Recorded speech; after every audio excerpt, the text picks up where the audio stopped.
Today I'm reviewing the official Game of Thrones coloring book by George R.R. Martin. So in case you were wondering, I am definitely Game of Thrones #1 fan. Not that it's a competition, but I'm just going to go ahead and claim that spot. I've got a little bit of my collection surrounding the coloring book. So I've got the full book series, the full History of Westeros book, Battle of Westeros book, or a board game, the living card game. This is just a small portion of my expansion packs. And then I've got, of course, the pop heads, White Walker, the Hound, and Jon Snow. So this is the front cover, back cover. It is more of a square as opposed to the 8.5 by 11 standard books that you see. They are technically single-sided, but there is writing on the back. I like the writing personally. It kind of goes into a little bit of the picture beside it. That's a quote from Game of Thrones from the different books. So I have to admit, when I first heard about this book, at first I squeed all over the place. I was so excited.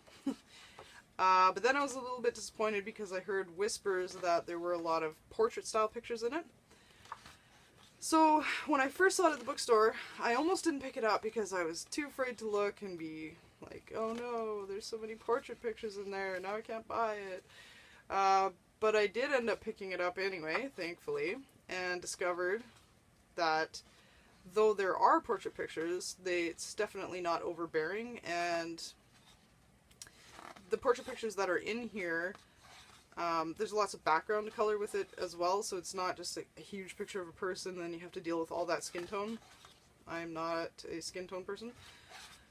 There are 5 different artists in here, one of which is one of the artists from Lord of the Rings, and he does a fold-out dragon book, which is really, really cool. This is his signature style. He's definitely one of my favorite artists. So there are different styles, because there are different artists that got together to do this. Just gorgeous pictures, super detailed. I haven't started coloring any yet because I just haven't had time, but also I'm a little bit intimidated by the pictures, to be 100% honest. That said, I would still recommend this for all coloring types. Just because you're a beginner doesn't mean you can't color them. Just means you're going to have to dedicate a lot of time to coloring them because there is so much detail and shading and all of that. So